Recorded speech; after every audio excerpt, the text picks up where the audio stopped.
Hello दोस्तों, क्या हाल है आप लोगों के। एक बार फिर से स्वागत है HMWB बैंकिंग एग्जाम में। जैसा कि आप लोग जानते हैं कि मैं संजय कुमार मौर्य आप लोगों के लिए लेके आया हूँ सिलेक्शन का होम्योपैथ, जिसमें मैं अर्थमेटिक्स के मिक्स क्वेश्चन की प्रैक्टिस कराता हूँ ताकि आपकी अर्थमेटिक इम्प्रूव हो सके और आप कम से कम टाइम में ज़्यादा से ज़्यादा क्वेश्चन सॉल्व कर सकते हैं। और ये तभी पॉसिबल है जब आप प्रैक्टिस करेंगे डेली बाई डेली। तो इसी प्रॉब्लम को दूर करने के लिए मैं लेके आया हूँ सिलेक्शन का होम्योपैथ। तो ज़्यादा टाइम न लेते हुए बढ़ते हैं अपने क्वेश्चन की तरफ। और आज का हमारा पहला क्वेश्चन है, ये पढ़िए और इसे सॉल्व करने की कोशिश कीजिए वीडियो रोक के, फिर मैं बताता हूँ इसे सॉल्व कैसे करना है।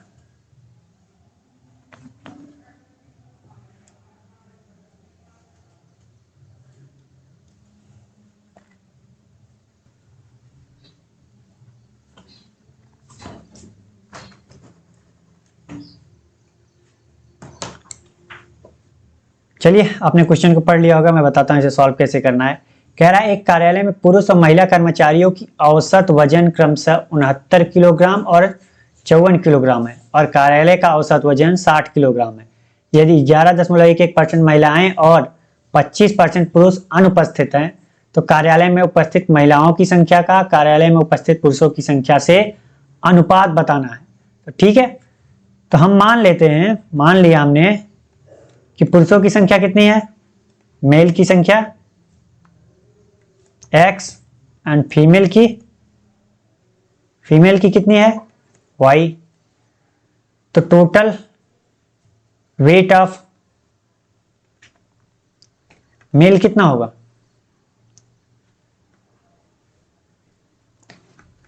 उनकी एवरेज संख्या में उनकी टोटल संख्या से अगर हम गुणा कर देते हैं तो हमें क्या मिल जाता है, टोटल वेट।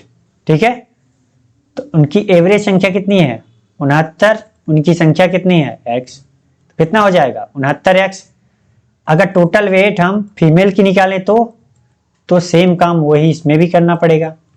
एवरेज एज 54 है इनकी, एवरेज वेट 54 है और संख्या कितनी है y, तो ये कितने हो गए 54y। ठीक है, कह रहा है कार्यालय में औसत वजन 60 किलोमीटर है। तो कार्यालय में है कौन कौन, मेल एंड फीमेल। तो मेल एंड फीमेल की औसत वजन कितनी है, मेल एंड फीमेल की टोटल एज कितनी हो जाएगी, कितनी होगी टोटल एज, उनकी एवरेज एज से एज में उनकी कुल एज से गुणा कर दें, कुल संख्या से टोटल एज एवरेज एज कितनी है 60, उनकी संख्या कितनी है x और y, x प्लस वाई। तो इनका क्या है, मेल एंड फीमेल का टोटल वेट हमें पता चल गया, टोटल वेट पता चल गया कितना है 60x प्लस वाई। ठीक है, ये टोटल वेट है और ये इनका टोटल वेट है। अगर मैं इनका जोड़ लूं तो ये भी तो टोटल वेट है और ये भी टोटल वेट है, तो आपस में क्या होंगे 69x plus 54y equal to कितना 60x प्लस वाई, कितना 60x प्लस वाई। अब इनको हम क्या करते हैं, सॉल्व कर लेते हैं। ठीक है, इनको क्या करते हैं, हम सॉल्व कर लेते हैं। 54 है भाई यहाँ, ठीक है 54। तो 60 69x plus 54y equal to कितना 60x प्लस 60y।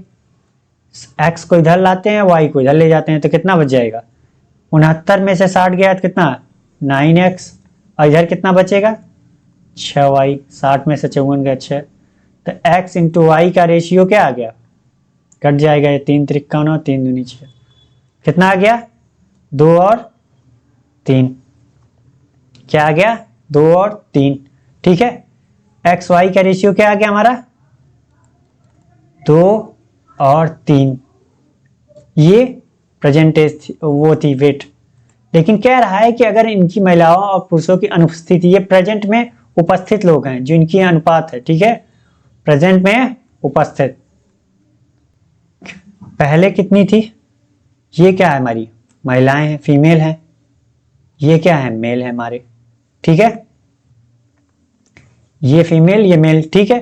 तो अब कह रहा है कि महिलाएं जो है पहले 9 थी, घट कर कितनी हो गई, 8 हो गई। तो महिला कौन है, ये। तो 3 से पहले 9 थी, अब घटकर कितनी हो गई, 8 हो गई। और पुरुष कितने थे, पहले 4 थे, 4 से घट के 3 हो गए। तो 2, 4 से घट के 3 हो गए। तो अब सॉल्व कर लेते हैं, 3 से 3 कैंसिल, 2 दूनी 4। तो एक्स वाई का जो रेशियो आ गया, अब कितना आ जाएगा हमारा, 9 का गुणा इधर कर देते हैं, 9 और 8, ठीक है, 8 दूनी 16, ये 2 का गुणा इधर होगा तो 8 दूनी 16, 9 रेशियो 16। तो हमसे पूछ क्या रहा है, कार्यालय में उपस्थित महिलाओं की संख्या का कार्यालय में उपस्थित पुरुषों की संख्या से अनुपात। तो महिला ये है तो ये पुरुष है, तो कितना अनुपात होगा, 16:9। कौन सा सही है हमारा, बी, ठीक है, समझ में आ गया होगा आपको। बढ़ते हैं अगले क्वेश्चन की तरफ। अगला क्वेश्चन हमारा ये है, आप इसे पढ़िए फिर मैं बताता हूं इसे सॉल्व कैसे करना है, ठीक है।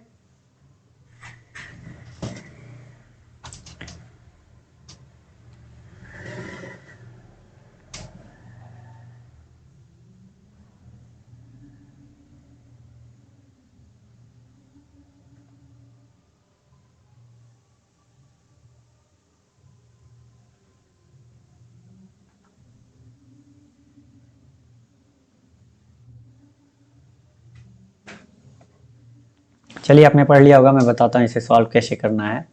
कह रहा है एक नाव धारा के अनुकूल 140 किमी जाती है और 14 घंटे में प्रारंभिक बिंदु तक वापस आ जाती है। 140 किलोमीटर ये मान लेते हैं, कितना है ये, 140 किलोमीटर।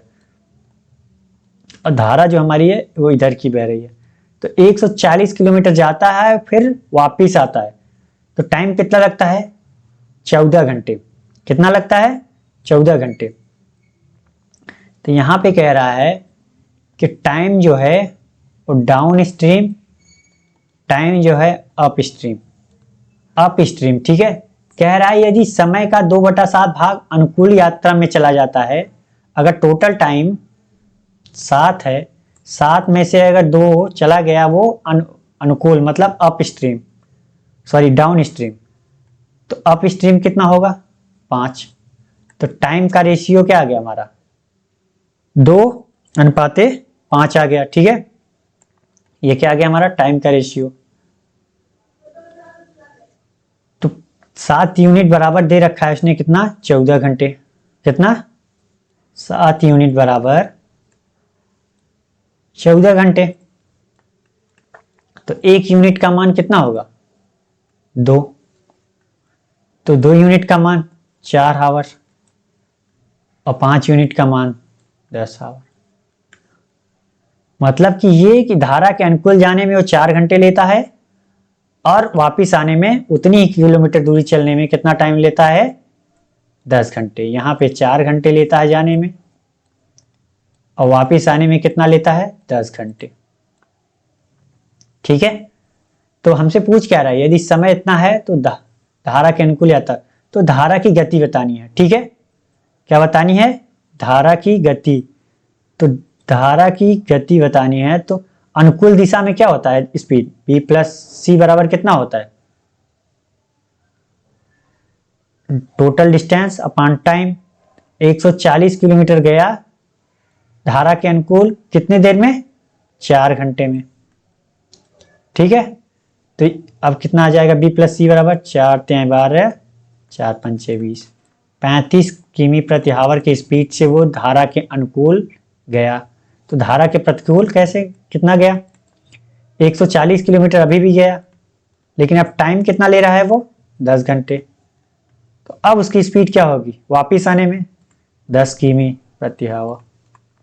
अब ये सॉल्व कर लेते हैं, b प्लस सी बराबर 35, b माइनस सी बराबर 10। तो जोड़ लेते हैं समीकरण 1 समीकरण 2 को। क्या किया हमने, जोड़ लिया। तो 2b बराबर कितना आ जाएगा, 49। तो b बराबर कितना, 24.5 किमी प्रति आवर। तो धारा की गति पूछ रहा है तो c मतलब यहाँ किसी में एक में रख देंगे तो कितना हो जाएगा, 24.5 में से -10 कर देंगे तो कितना आ जाएगा हमारा 14.5 किमी प्रति आवर। तो हमारा कौन सा आंसर सही है, कोई नहीं दिया मैच कर रहा है तो हमारा ये ई, नन ऑफ 30। ठीक है, तो समझ में आ गया होगा। बढ़ते हैं अगले क्वेश्चन की तरफ। हमारा अगला क्वेश्चन ये है, पढ़िए फिर मैं बताता हूं इसे सॉल्व कैसे करना है।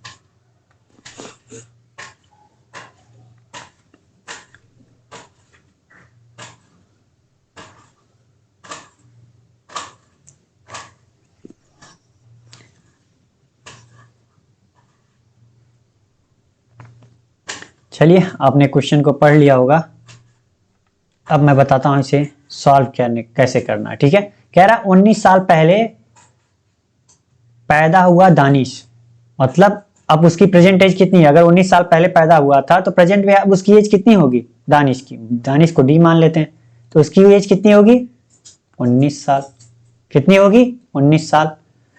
अब कह रहा है दानिश अपने दोस्त मोंटी से 3 साल बड़ा है। दानिश मोंटी से कितना बड़ा है, कितना बड़ा है 3 साल बड़ा है। तो अगर मोंटी में भी 3 साल जोड़ दिए तो क्या हो गया, आपस में बराबर हो जाएंगे। दानिश मोंटी से 3 साल बड़ा है, अगर मोंटी को भी 3 साल जोड़ दिया तो क्या होंगे, आपस में बराबर हो गए। ठीक है, अब आगे कह रहा है और अपने भाई जितेंद्र से 3 साल छोटा है। कौन छोटा है, दानिश की बात चल रही है। अपने भाई जितेंद्र से क्या है 3 साल छोटा है,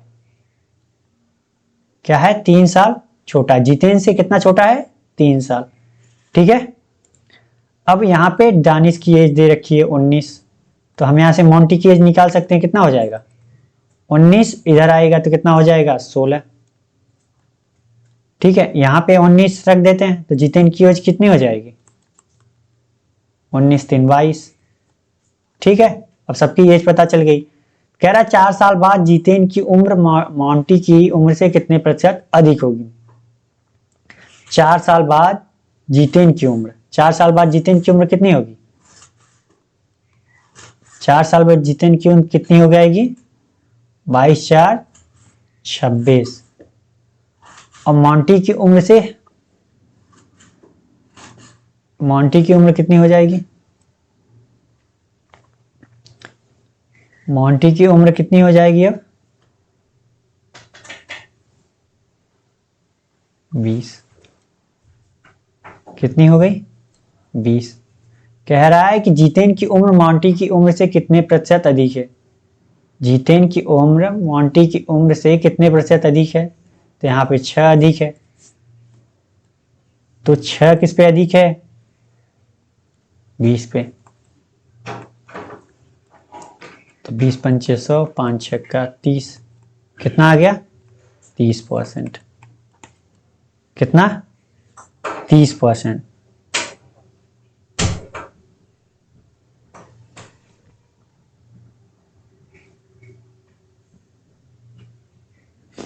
ठीक है, कौन सा आंसर चाहिए हमारा डी वाला। ठीक है, समझ में आ गया होगा। बढ़ते हैं अगले क्वेश्चन की तरफ। हमारा अगला क्वेश्चन है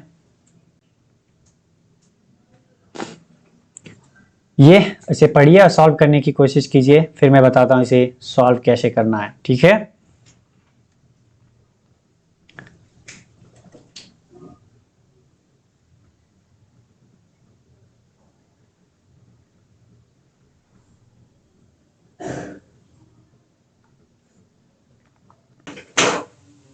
चलिए आपने क्वेश्चन को पढ़ लिया होगा, मैं बताता हूं इसे सॉल्व कैसे करना है। ठीक है, कह रहा है अपनी सामान्य गति से 20% कम गति से चलते हुए पवन अपने गंतव्य स्थान पर सामान्य समय से 28 मिनट देरी से पहुंचता है।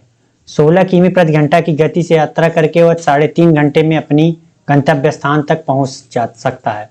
तो यात्रा के लिए उसकी सामान्य गति किमी प्रति घंटा में क्या होगी। ठीक है, यहाँ पे कह रहा है कि 16 किमी प्रति घंटा की स्पीड से अगर वो 3.5 घंटा चले तो अपने गंतव्य स्थान तक पहुंच जाएगी।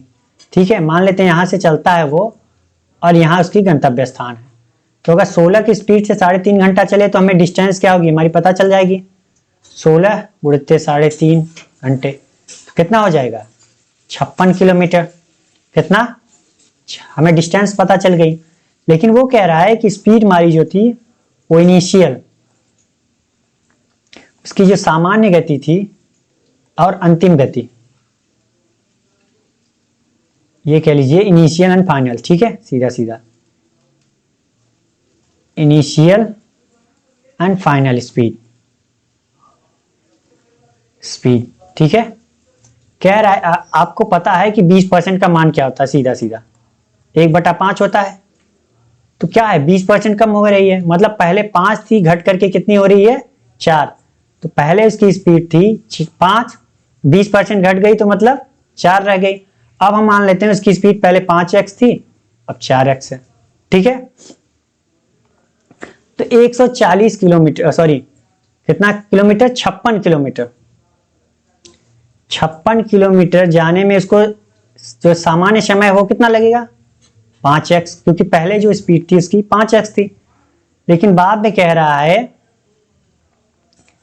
कि अब उसकी स्पीड 20% घट गई, मतलब 56 अब किसकी स्पीड से जा रहा है 4x स्पीड से, और 26 मिनट ज्यादा ले रहा है। अगर मैं 26 मिनट से घटा दूं, इसमें कितना घटा दूं 26 मिनट में घटा दूं, सॉरी 28 मिनट, 28 मिनट में घटा दूं तो क्या हो जाएंगे, ये आपस में बराबर हो जाएंगे, क्योंकि ये 4 की स्पीड से ज्यादा टाइम ले रहा था। कितना ज्यादा टाइम ले रहा था 28 मिनट।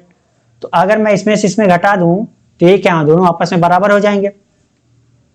अब इसे सॉल्व कर लेते हैं, 28 को इधर लाते हैं, 56/5x को इधर, तो ये क्या हो जाएगा हमारा 56/4x minus 56/5x equal to कितना 28/60। 56 कॉमन कर लेते हैं और इसका गुणा इधर करेंगे, इसका इधर करेंगे, घट कर कितना आएगा x, और 5 चौका 20 x स्क्वायर आ जाएगा। और इधर कितना है 28/5 28 दूना 56, 20 तिहाई 60, तो x का मान कितना आ गया, ये x से x कैंसिल, नीचे x बचेगा। तो यहाँ बच क्या रहा है हमारा 2/x 1/3, तो x का मान कितना आ गया हमारा 6। तो पूछ रहा है कि इनिशियल स्पीड हमारी कितनी होगी, सामान्य गति। इनिशियल स्पीड हमारी कितनी थी 5x, यहाँ पे इनिशियल स्पीड कितनी हमारी 5x, x का मान हमें पता चल गया कितना है 6, तो स्पीड कितनी हो जाएगी 6×5 30 किमी प्रति हावर। ठीक है, कौन सा आंसर सही है हमारा, ये। तो समझ में आ गया होगा। बढ़ते हैं अगले क्वेश्चन की तरफ। हमारा अगला क्वेश्चन है ये, इसे पढ़िए फिर मैं बताता हूं इसे सॉल्व कैसे करना है। ठीक है, पढ़िए इसे आप ध्यान से, 1 बार 2 बार 3 बार पढ़िए। जितनी बार आप क्वेश्चन को पढ़ेंगे उतना ही आसानी होगी आपको सॉल्व करने में, क्योंकि क्वेश्चन पढ़ने से हमें पता चल जाता है कि इसमें दिया क्या है और हमसे पूछ क्या रहा है। अगर ये चीजें पता चल जाती हैं और आपने ढेर सारी प्रैक्टिस कर रखी है तो आपको टाइम नहीं लगता है। ठीक है, तो चलिए आपने पढ़ लिया होगा, मैं बताता हूं इसे सॉल्व कैसे करना है। कह रहा है 1-2 अंकों की संख्या में अंकों का योग, किसका 2 अंकों की संख्या कौन सी होगी, संख्या क्या होगी। पहली बात तो ये हम क्या माने संख्या, तो हमने 10x प्लस वाई माना। अब आप सोच रहे होंगे 10x प्लस वाई क्यों माना। जैसे मान लीजिए अगर हमारी कोई संख्या है 35, तो इसको हम कैसे लिख सकते हैं 3 गुणित 10 प्लस 5 लिख सकते हैं। इकाई को अंक क्या करते हैं सीधा सीधा लिख देते हैं, दहाई के अंक में 10 का गुणा कर देते हैं, तो जोड़ने पे क्या आएगा हमारा 35 आएगा। इसलिए मैंने क्या किया, इकाई को अंक सीधा रख दिया, दहाई के अंक में 10 का गुणा कर दिया, इसलिए हमारी संख्या क्या हो गई 10x प्लस वाई हो गई। ठीक है, समझ में आ गया होगा आप तो कि मैंने 10x प्लस वाई ही क्यों माना। ठीक, कह रहा है कि 2 अंकों की संख्या के अंकों का योग, अंक कौन कौन से उसके x और y, x प्लस वाई का मान कितना दे रखा है उसने 11, कितना दे रखा है 11, और कह रहा है और उस संख्या का आधा, हमारी संख्या कौन सी है ये समीकरण 1 हो गया। अब कह रहा है इस संख्या का आधा, इस संख्या का आधा आधा कितना होगा 10x प्लस वाई बाई 2। ठीक है, इकाई के अंक का 2 गुना, इकाई का अंक कौन सा है ये है। ठीक है, यूनिट डिजिट कौन सा है हमारा, यूनिट डिजिट कौन सा, इकाई का अंक मतलब यूनिट डिजिट कौन सा है ये, उसका 2 गुना मतलब 2 टाइम्स। आगे कह रहा है कि और दहाई के अंक के स्थान के अंक का योग, मतलब दहाई वाला कौन है, टेंस टाइम वाला कौन सा है x, उसका योग मतलब जोड़ने पर क्या होंगे, दोनों आपस में बराबर होंगे। तो ये मैंने ये कर दिया। अब इसे सॉल्व कर लेते हैं। तो 10x प्लस वाई, इसका गुणा इधर करेंगे तो 4y प्लस 2x। अब इसे सॉल्व कर लेते हैं, इधर लाएंगे तो कितना हो जाएगा हमारा 8x बराबर इधर कितना हो जाएगा 3y। तो x बाई वाई बराबर कितना हो गया हमारा 3। ठीक है, अब यहां से हम क्या करते हैं, सीधा सीधा सॉल्व कर लेते हैं। तो अगर मैं इसको सॉल्व करने जाऊं तो क्या लिख सकता हूं, x बराबर अगर मैं लिखूं तो 3y बाई x लिख सकता हूं, 8 लिख सकता हूं। अब समीकरण नंबर 1 में इसे रख देते हैं x की जगह, तो 3y 8 प्लस y बराबर 11। अब सॉल्व कर लेते हैं, 3y प्लस 8y, इसका 8 का गुणा इधर कर देंगे, फिर 11 88, 8 3 11, y बराबर 88।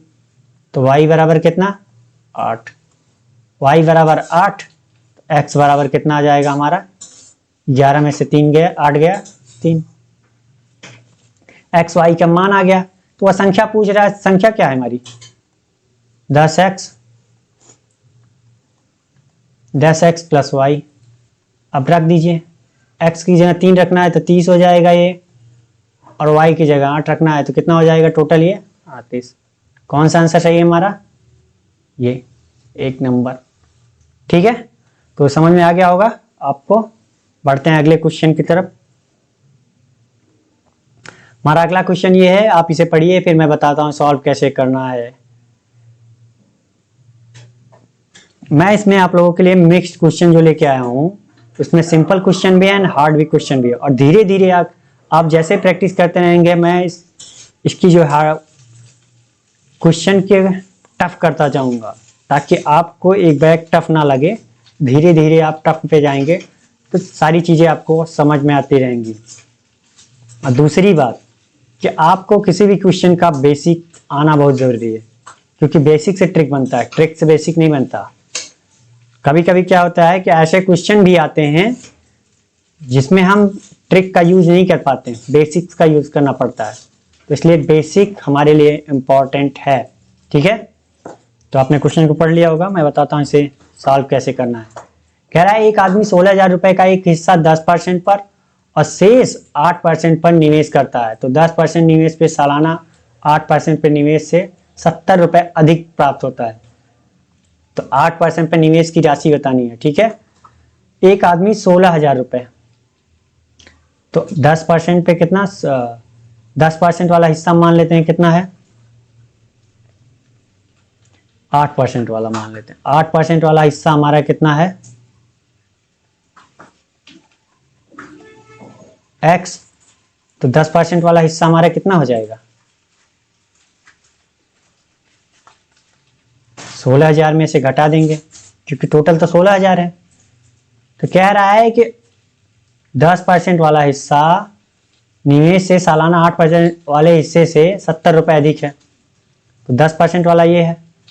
तो इसमें कुछ कहा नहीं है कि चक्रवृद्धि ब्याज से निकालना है कि सिंपल इंटरेस्ट हमें चाहिए, तो हम हमेशा सिंपल इंटरेस्ट रखेंगे। तो सिंपल इंटरेस्ट बराबर जानते हैं PRT/100। P कितना है हमारा 16,000, R का मान कितना दिया है 10% वाला हिस्सा, तो 16,000 माइनस x है, ये हमारी प्रिंसिपल, और रेट ऑफ इंटरेस्ट कितना है 10 है, टाइम कितना है नहीं दिया है, मतलब 1 साल के लिए कह रहा है, सालाना अपॉन 100। माइनस, अब कह रहा है 8% वाला हिस्सा, तो 8% वाले का अमाउंट कितना है x, रेट ऑफ इंटरेस्ट कितना है 8, टाइम कितना है 1/100, कह रहा है कितना अधिक है 70 रुपये अधिक है, तो 70 हमने अधिक दे दिया। अब इसे सॉल्व कर लेते हैं, तो हमारा यहाँ कितना आ जाएगा 16,000, 1,60,000 हो जाएगा, 10 का गुणा करेंगे -10x, और ये क्या करते हैं अलग अलग भाग भी कर देते हैं, 100 छोड़िए 100 का पूरे का भाग करते हैं, इसको रहने देते हैं। ठीक, कितना है ये, इधर कितना हो गया 8x, 500 बराबर कितना 7,000, सॉरी 70। अब ये आधार बराबर है, न्यूमरेटर डिनोमिनेटर बराबर है, तो क्या करते हैं अब डायरेक्टली घटा देते हैं, तो 1,60,000 माइनस, ये माइनस माइनस क्या हो जाएंगे जुड़ जाएंगे 18x, इसका 100 का गुणा मैं इधर कर देता हूँ, तो कितना हो जाएगा ये 70 में 100 का गुणा मतलब 7,000।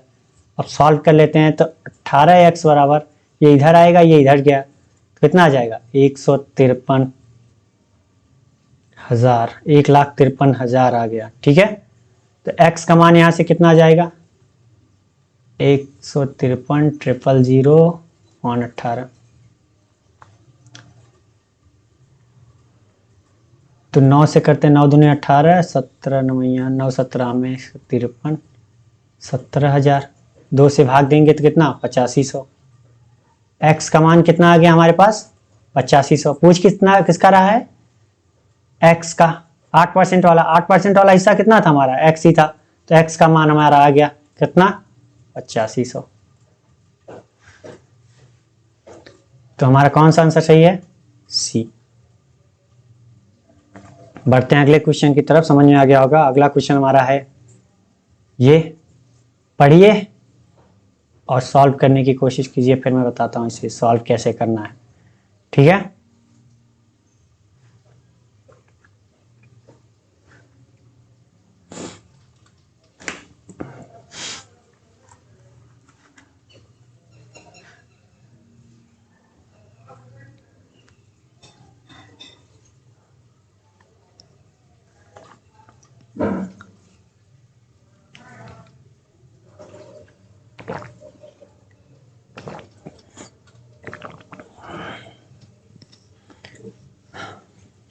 आप पढ़िए ध्यान से इसे, एक बार 2 बार 3 बार, फिर मैं बताता हूँ इसे करना कैसे है।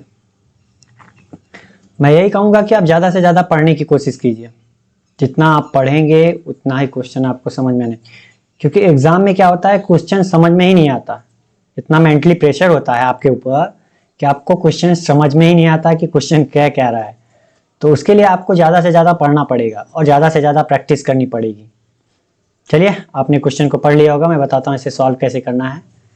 कह रहा है कि भुवन पंजाब से पटना तक 4 समान भागों में यात्रा करता है। भुवन पंजाब से ये हमारे पंजाब हो गई, ये पटना हो गई, पटना ये हमारी क्या हो गई पटना, 4 बराबर भागों में, 1 भाग 2 भाग 3 भाग और 4 भाग हो गया। सबकी दूरी मान लेते हैं x तय कर रहा है। ठीक है, कह रहा है कि उसने पहले भाग में उसने कार का 32 किलोमीटर प्रति घंटा की यात्रा की, 32 किलोमीटर पहली की किमी प्रति आवर, दूसरे भाग में 24, तीसरे में उसने रिक्शा से तय किया कितना 16 किमी प्रति आवर, और फिर उसने कितना किया शेष दूरी बाइक से 32 किलोमीटर प्रति आवर के स्पीड से। तो पूछ रहा है कि औसत गति, एवरेज स्पीड बराबर क्या होता है total distance upon total time, time तो दिया नहीं है। ठीक है, तो एवरेज स्पीड हमें निकालनी हुई, तो हम क्या करेंगे टोटल डिस्टेंस क्या है, total distance upon total time, कितना टोटल टाइम। अब टोटल डिस्टेंस हमारी कितनी हो गई 4x। अब हमारी टोटल टाइम कितना निकालना है, अगर यहाँ पे x किलोमीटर दूरी 32 के हिसाब से जा रही है तो टाइम कितना लगेगा x अपॉन 32, यही तो हमारा टाइम हो गया। अब अगले का भी x जा रही है, लेकिन 24 के स्पीड से जा रही है, तो टाइम ये हो गया। और आगे भी x की स्पीड डिस्टेंस जा रही है किसकी स्पीड से, 16 की स्पीड से, तो ये टाइम। और ये हमारा आगे भी क्या जा रही है, लास्ट x डिस्टेंस 32 किलोमीटर प्रति घंटा की स्पीड से जा रही है, तो टाइम, क्योंकि टाइम बराबर क्या होता है, डिस्टेंस अपॉन स्पीड। ठीक है, तो अब हमारा ये टोटल टाइम हो गया, टोटल स्पीड हो गई, तो अब हम इसे सॉल्व कर लेते हैं। ठीक है, अब इसे सॉल्व कर लेते हैं। तो ये 4x हो गया, ऊपर x कॉमन कर लिया हमने, सब में x है तो, और इसका एलसीएम कितना होगा, 32 24 32 का 96, तो 32 तेइया 96, 24 चौका 96, 16 छक्का 96, 32 तेइया 96, तो x कैंसिल। ये कितना अब सॉल्व कर लेते हैं, ये 96 क्या हो जाएगा, ऊपर चला जाएगा, 4 गुणित 96, और नीचे सारा जोड़ लेते हैं, 4 6 10, 6 16 3 19, 6 4 10 3 13 6 16 होगा, सॉरी 16 छक्का 96, 6 कितना हो गया, 24 किलोमीटर पर आवर हमारी क्या आ गई, एवरेज स्पीड आ गई। कौन सा हमारा सही है, ये। तो आपको समझ में आ गया होगा ये। बढ़ते हैं अगले क्वेश्चन की तरफ, और हमारा अगला क्वेश्चन है ये, आप पढ़िए एक बार दो बार, फिर मैं बताता हूं इसे सॉल्व कैसे करना है। ठीक है,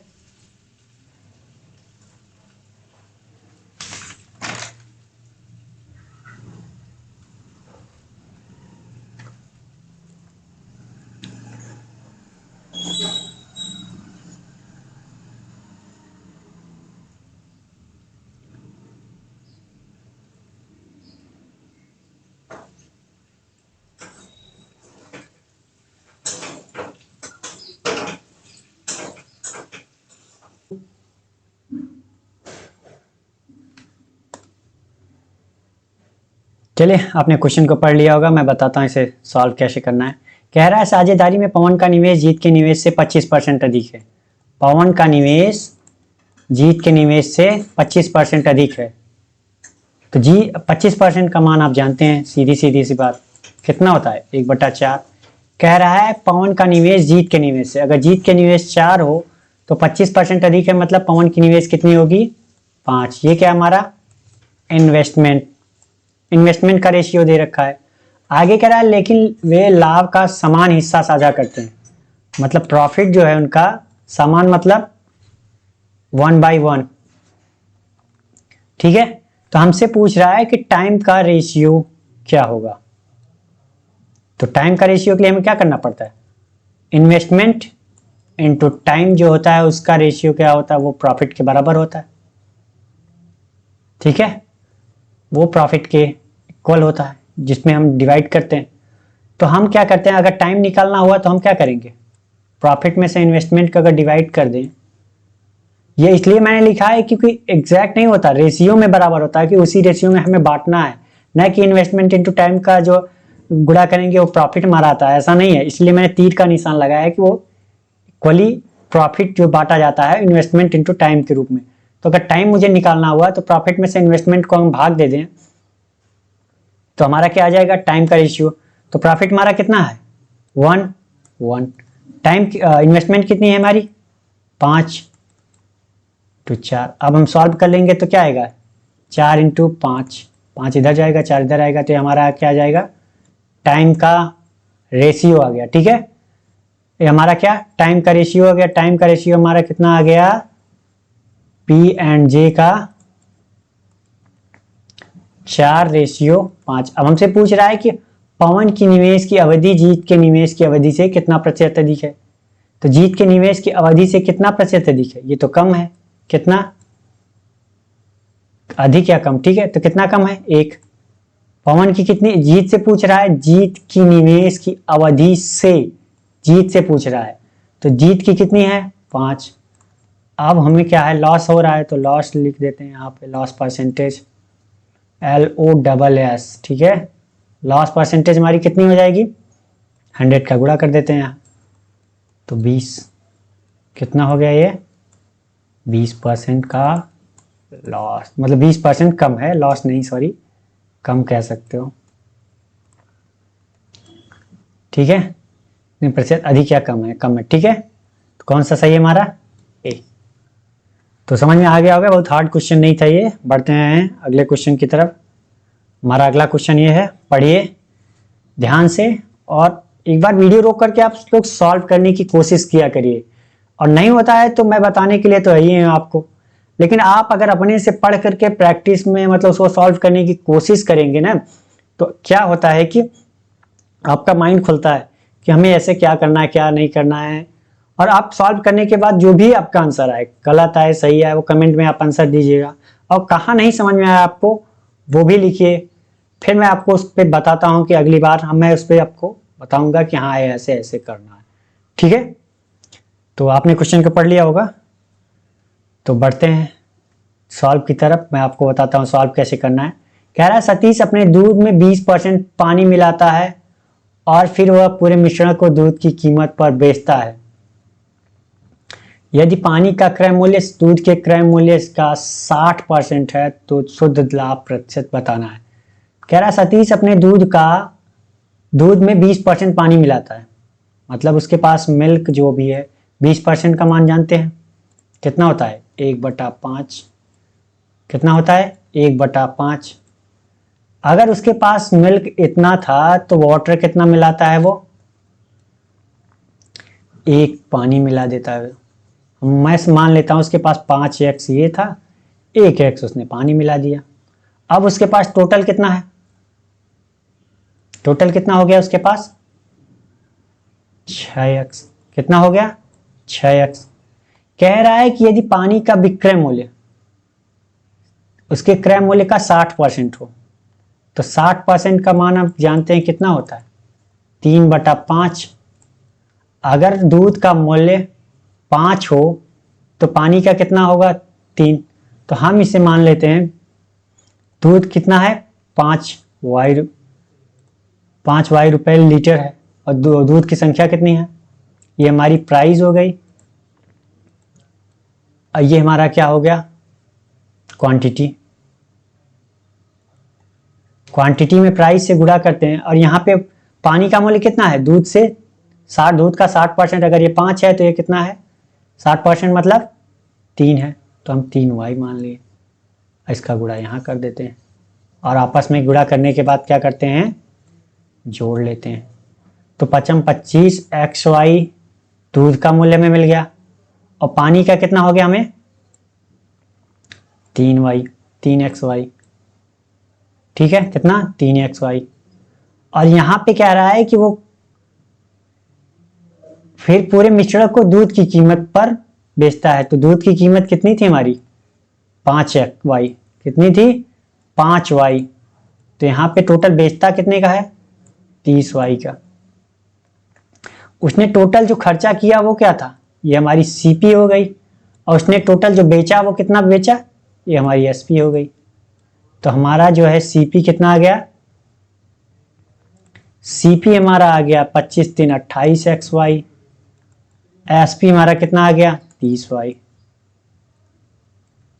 अब देख लो प्रॉफिट कितने का हो रहा है हमें, 2xy का। तो शुद्ध प्रतिशत लाभ पूछ रहा है, तो लाभ हम किस पे देखते हैं, 2xy का लाभ हो रहा है, तो हमारा कॉस्ट प्राइस क्या है, 28xy इंटू 100 कर देंगे, तो प्रॉफिट परसेंटेज हमारा आ जाएगा। तो प्रॉफिट परसेंटेज xy से xy कैंसिल, 2 14 में 28, 100/14 का मान कितना होता है, 7.14%। कितना होता है, 7.14%। ये मैंने इसलिए xy लिखा ताकि आपको समझ में आए। अगर रेशियो में पूछ रहा है तो आप डायरेक्ट ये भी रेशियो रख दीजिए, जोड़ के इनके बीच की रेशियो के रूप में रखेंगे तब भी कोई फर्क नहीं पड़ेगा। लेकिन मैंने ये समझाने के लिए आपको x और y मान के पूरा बताया, क्योंकि जब आप प्रैक्टिस करने लगेंगे पूरी तरह, जब आपको समझ में आ जाएगा तो ये x y आप नहीं मानेंगे, डायरेक्ट इतने में ही आपका आंसर आ जाएगा, ठीक है। तो समझ में आ गया होगा। बढ़ते हैं अगले क्वेश्चन की तरफ, और हमारा अगला क्वेश्चन है ये, आप इसे पढ़िए फिर मैं बताता हूं इसे सॉल्व कैसे करना है, ठीक है। आप प्रैक्टिस करते रहिए। बिना प्रैक्टिस के ये सोचिए कि मैं एग्जाम में पढ़ के कुछ भी कर लूंगा तो नहीं हो सकता। आपको मिक्स क्वेश्चन की प्रैक्टिस करनी पड़ेगी और जितना करेंगे उतना ही आपके लिए कम है। ठीक है, तो आपने क्वेश्चन पढ़ लिया होगा। चलिए मैं बताता हूँ इसे सॉल्व कैसे करना है। कह रहा है टैंक पी 16 मिनट में 1 लीटर भर सकता है। ठीक है, अगर पी 6 मिनट में 1 लीटर भर सकता है तो इसकी इफिशियंसी कितनी हो गई? पी 6 मिनट में 1 लीटर भरता है। ठीक है, 1 मिनट भरता है तो 1 घंटे में कितना भरेगा? तो 1 मिनट में कितना भरेगा? 1/6 लीटर, यही तो होगा। अब 1 घंटे में मैं पूछ रहा हूं तो 1 घंटे मतलब 60 मिनट। 60 मिनट में कितना भरेगा? तो क्या करेंगे, 60 का गुणा कर देंगे। 1/6 गुणित 60 लीटर, यानी 10 लीटर भरेगा। कितना भरेगा 1 घंटे में? P 10 litre. इसकी ये क्या हो गई? इफिशियंसी। इफिशियंसी का मतलब क्या होता है? 1 घंटे या 1 मिनट जो भी दिया रहे उसमें वो भरता कितना है, वो क्या आ गई हमारी ये पी की इफिशियंसी। पी की इफिशियंसी आ गई हमारी। ठीक है, 10 लीटर प्रति घंटा भरता है। कितना भरता है? 10 लीटर प्रति घंटा भरता है। ये मिनट था। ठीक, ये हावर हो गया, प्रति घंटा भर रहा है। तो आगे कह रहा है कि क्यू एक टैंक को नल पी के भरने से दुगने टाइम में भरता है। अगर पी मान लीजिए कितने टाइम में भरता है? एक्स टाइम में भरता है, तो क्यू क्या करता है? उससे दुगने टाइम में खाली करता है। ये माइनस का चिन्ह मान ले रहा हूं, मतलब ये खाली कर रहा है। तो कितने टाइम में? 2x टाइम में। ठीक है, अब इसका मैं टोटल वर्क निकाल लेता हूँ। टोटल वर्क कितना आ जाएगा? 2x। यहाँ एफिशिएंसी कितनी आ गई है इसकी, पी की? तो x से भाग देंगे तो कितना? 2। यहाँ 2 से 2 भाग दिया तो कितना आ जाएगी एफिशिएंसी इसकी? -1। माइनस में हर बार यही कह रहा हूँ, माइनस मतलब वो खाली कर रहा है। तो ठीक है, यहाँ पे 2 बराबर कितना दिया है? पी की इफिशियंसी यहाँ हमारी 2 आ रही है, लेकिन यहाँ पे 10 लीटर प्रति हावर आ रहा है। तो इफिशियंसी 1 यूनिट का मान क्या है? 2 यूनिट का मान कितना हो गया हमारा? 10 लीटर प्रति हावर। तो 1 यूनिट का मान कितना? 5 लीटर प्रति हावर। ठीक है, ये 10 लीटर प्रति हावर भर रहा है, लेकिन ये क्या कर रहा है? 1 यूनिट का मान कितना? 5 लीटर प्रति हावर खाली कर रहा है। 5 लीटर प्रति हावर खाली कर रहा है। ठीक है, आगे कह रहा है टैंक खाली होने पर वे दोनों एक साथ खोल दिए जाते हैं। अगर दोनों एक साथ खोल दिया तो इनकी एफिशिएंसी क्या है, मतलब किस हिसाब से भरेंगे ये? क्योंकि एक खाली कर रहा है, एक भर रहा है, मतलब एक 10 लीटर भर रहा है, 5 लीटर प्रति घंटा खाली कर रहा है, तो उसकी एफिशिएंसी कितनी हो जाएगी? प्रति घंटे वो कितने? 5 लीटर प्रति हावर भरेगा। ठीक है, 5 लीटर प्रति हावर भरेगा तो 54 घंटे में भर जाता है। तो टैंक 54 घंटे में भर जाता है। तो 54 घंटे, तो पूछ रहा है टैंक का आयतन। टैंक का आयतन कितना होगा? टैंक का वॉल्यूम, टैंक की वॉल्यूम कितनी है? 1 घंटे में 5 लीटर भरता है, तो 54 घंटे में कितना भर देगा टोटल? क्योंकि 54 घंटे में तो पूरी भर जाती है, तो 54 घंटे में कितना भर देगा वो? 5 25 5 20 270 लीटर भर देगा वो। कितना भर देगा वो? 270 लीटर। कितना भर देगा? 270 लीटर। कौन सा आंसर सही है हमारा? बी वाला। तो आपको समझ में आ गया होगा। ठीक है, तो आज के लिए बस इतना ही। अगर ये वीडियो आपको पसंद आई हो तो लाइक करें, अपने दोस्तों के साथ शेयर करें, और अभी तक आपने सब्सक्राइब नहीं किया है तो प्लीज़ सब्सक्राइब जरूर कर लें, ताकि हमें पढ़ाने में और आपको पढ़ने में मज़ा आए। क्योंकि मेरा भी मोटिवेशन बना रहेगा कि हमारे पास इतने बच्चे हैं, हमें पढ़ाना है उनको। ठीक है, और दूसरी बात, बिना प्रैक्टिस के ये सोचिए कि आपका सिलेक्शन हो जाएगा तो चैप्टर वाइज पढ़ के, तो हमको लग रहा है हजारों क्या लाखों में एक लोगों का होता है। अगर वो लाखों लोगों में एक आप हैं तो हो सकता है सिलेक्शन हो जाए, और नहीं है तो उसके लिए आपको प्रैक्टिस करनी पड़ेगी। ठीक है, तो आज के लिए बस इतना ही। अगर वीडियो पसंद आए हो तो लाइक करें और अपने दोस्तों के साथ शेयर करें। थैंक यू, बाय बाय, धन्यवाद। फिर मिलेंगे नेक्स्ट वीडियो में।